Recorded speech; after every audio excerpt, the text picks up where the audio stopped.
Ronaldo yoki Messi aniqroq qilib aytadigan bo'lsak, ikkalasini ham o'zini prime davri bor. Ronaldoda 2008-yil, Lionel Messida 2012-yil.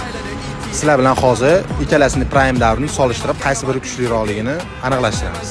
2012-yil Lionel Messi Ispaniya Kubogi, Ispaniya Super Kubogi, Oltin to'p, Yevropa Oltin do'psasi, La Liga to'plari, 2012-yilda urilgan rekord gollar Guinnesslar rekordiga kiritilgan. 91 gol va 22 assist.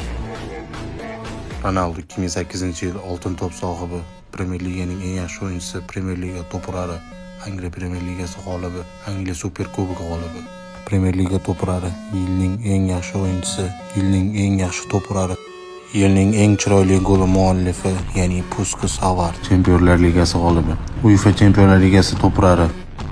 Endi sizlarning fikringlar bo'yicha kimi prime davri kuchliroq? Kommentariyaga yozib ketinglar.